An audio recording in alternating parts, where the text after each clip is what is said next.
Hello everyone and welcome back to the channel. Today is the 13th of April and tomorrow the 14th is Vishu, the happy new year of all Malayalis across the world. The start of the Malayalam calendar, a fresh new year starts tomorrow. So wishing all Keralites, all Malayalis and all those across India who celebrate it as the starting of a new year as per their calendar, a very happy new year. Uh, as you have seen from the thumbnail as well as from the title of this video, I am going to be reviewing this product which is over here, which is called as the Amici Auto Sense battery voltage meter, or whatever you might call it as. I'll leave a link to the product in the description. I have picked it up from Amazon. It's also available in Flipkart and the prices are all there in there. You can go and check it out yourself. But I'll be more importantly speaking about why you need to have this product, because this product is helpful in certain scenarios and it can probably ditch you in some scenarios as well. So I'll come up with the story as to what happened with me. But before that, let me just go in and have a look given to you all about what this product is. So this is the Amici Auto Sense battery voltage meter from the brand called as the Amici Auto, which is written over here.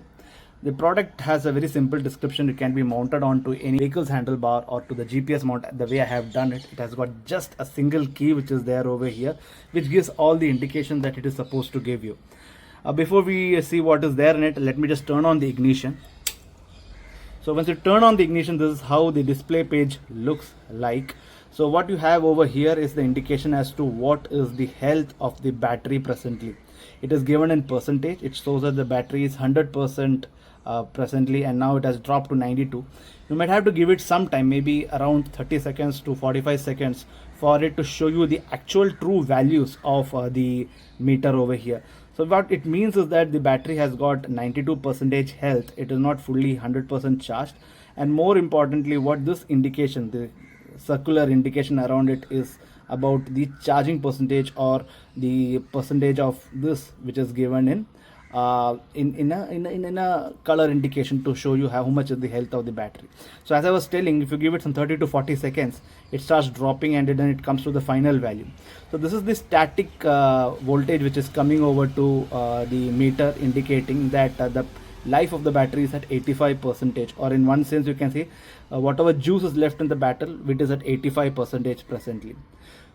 If you press it once now, it shows what is the voltage which is coming out from the battery, which is around 12.8. Now I got a 12 volt battery installed in the bike, which is from the brand called Amaron. Since it's a 12 volt rated battery, it is showing it correctly. So let me just click once more. It again goes back to the 85%. So that is all the display is there when in the vehicle is just switched on or turned on. Now let me just crank the motorcycle. I got the fuel motor starting up. So once the fuel motor has started drawing the power from the battery, you can see that the battery voltage has again dipped to some value near 60 and then it's come back to 66. So that means that when the equipment inside the bike which is drawing power has started drawing from the battery, it has taken a significant dip.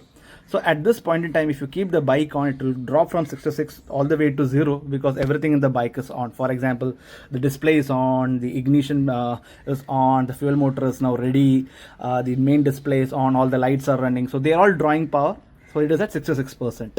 So when I crank now, you can have a look at it, what happens. So the moment I cranked the motorcycle, the battery percentage went all the way till 19%, and thereafter it came back to 66, and now it is settling at 59, because even the headline is on, everything is on right now. So therefore there is a significant toll on this. Now in order to show you more about this product, I'll have to keep the ignition on, and thereafter I'll have to explain. You will have to excuse me the voice of the engine and the exhaust, otherwise there's no pretty use showing you what it is. Again it has dipped and gone back to 100%. Now let me just click it one more time. It is at 14%, which is 14 volt, which is correct, because the returning current is charging the battery and it has to charge at a higher voltage, so which is showing correct as well. And once more, it is at 100%. So when I now switch on the ignition, I can get into the settings of the battery voltage meter, which in this case is L03 or F03 or P12. What are all these settings? So the L03 means that if you are having lithium ion battery and there are 3 cells connected in string format, it is supposed to generate a voltage equivalent to 12 volt. So that is the concept of a lithium ion battery. So the 3 cells which are connected in series to generate such a voltage is called as L03 setting. Now you can change it actually. I can long press it, change it from 03, 04, 05, 06 or whatever value I might want to put it. It goes all the way, I'm not sure, up to I think 20 or 24. Let's see. So it went all the way till I think 20 and thereafter it just came back. Let me just leave it at 03 and give a long press to it. But I am not using a lithium ion battery. So what is the next setting I should go to? This is the F03 setting. It is for the lithium ferrophosphate batteries in the market. So if you're having a lithium ferrophosphate battery in the market, this is the same setting, same concept. How many of the cells that are there in that lithium ferrophosphate batteries, the 3 or the 4 or the 5 are the indication of the number of cells in it. But since I'm having a VRLA battery or the voltage regulated lead acid batteries of Amron, we go to this setting. This is an indication of what is the voltage setting of the battery. Since I told you in the initial that it is the 12 volt battery, it is P12. Long press it. You can change it to a 24 volt setting, or you might want to change it to 36 volt or a 48 volt or a 60 volt or 72 volt or an 84 volt and back to P12. So since my battery is set at P12 or 12 volt setting, I'll just long press it and leave it there. One more long press, that's when you come to the indication for what is the low voltage alarm you want to set for the battery. Now I set it to 11.5. Just long press it and change it to 21, 20, whatever number you want to set it as the low voltage alarm for your battery. One more long press. Now if I wanted to put it at some other value, maybe I will put it at 10.5 and leave it there, because if it is anything less than 10.5, I don't want my battery to crank the motorcycle. Right, I leave it at 10.5 or maybe 10.6. Fine. This is the higher voltage alarm. So if the voltage in the battery by some reasons exceeds more than the designed 12 volt, this is the indication. I left it at 13. Same settings you can change as well. Now this is an indication of on as well as off. You can either leave it on or off. What does this mean? This gives me the initial battery percentage which I showed at the start of the video. If you want to leave it at on, you can leave it at on, or if you want to leave it at off, you can leave it at off. I want to leave it at on because I want to have an idea about the percentage of the battery. This is the next window which shows what should be the second setting for the display to remain on before it switches off. Something like a screensaver setting. So if I leave it at B5, it means that it will remain on bright for 50 seconds. Once it comes on initially, thereafter it will switch off until unless you trigger it by pressing this button over here. You can long press it again and change it to 6, 7 or how much ever, depends. Whatever the number into 10 is the amount of seconds that will remain on. One more long press and let's see what's the next window. We're back at the initial window. So this in short is the how to get the settings done for your battery voltage meter. Now let me just get inside my home and explain to you why you need it and how it has helped me previously or not helped me previously. The very first question which comes to mind is, do you actually need a battery voltage meter such as that put on your bike, or can we live without it? Well, for nearly 13 to 14 years of my motorcycling life, I have never had such a thing. It never came to me as an important aspect of motorcycling, a gadget which needed to be there. But since I bought the TRK 502 and I know that there is a certain issue with its electrical management, the right word is management, because the battery and all the subsidiaries needs to be managed properly to ensure that the bike is running. So I had to put this voltmeter to get an idea as to if there will be any point in time when the voltage would dip. And this happened during my trip to Bandipur. Just before I entered the Bandipur forest, I had a battery failure.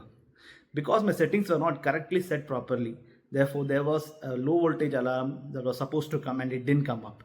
And therefore I had to face a really bad issue and I was not prepared for it.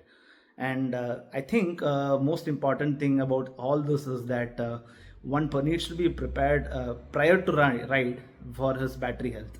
For battery health, you might definitely want to check how much is the health of the battery. As you've seen right now, it was settling at around 70%. So it is an indication that the battery is already at its medium point right now, and therefore needs to go for a servicing, needs to be charged and brought back to health. But a point to be noted is that as much as you keep using your bike, the battery starts weaning off. It starts becoming weaker and weaker as the days pass until it goes to the servicing. And the servicing can only just bring up the health of the battery to a certain percentage, and thereafter it starts falling again until a point comes when the battery is of no use. And you'll have to just throw it off and get a new one. But it shouldn't happen that in the middle of a ride in a place nowhere that the battery goes off. Most important thing I think every rider needs to remember is that the batteries will always have a situation wherein they won't crank, they won't be helping the motorcycle come to life. So when you go to a high altitude place which is very cold, got low oxygen, there is a problem with the cold start of the motorcycles. Or probably there is a scenario in which you have switched on your fogs for the entire night when you are riding, and the too much of battery power has been drawn by the fog lamps, and then therefore in the morning when you try to crank the bike it might not start on or something like that, an overdrawal of power. So basically what it means to say is that if there is any point in time as a motorcyclist you have to be worried about your battery, it is better that you put such an meter over there and always have a look at your battery health before you start off the day's journey. If at any point in time you find that the battery's health is low, it is good to take it to a battery shop and get it checked, and thereafter ride safe rather than being sorry on the road. So with this, I think I hope I have given a good justification as to why you need such a battery meter on your bike. It is a nice to have tool. It is better that it is put there. It doesn't cost much, the most important thing. And more importantly, it helps the rider to keep a picture about what is the battery voltage. Finish the ride, how bad has the battery been used or extracted with. So with that, I think I'll put an end to this video and I'll see you in the next. Bye.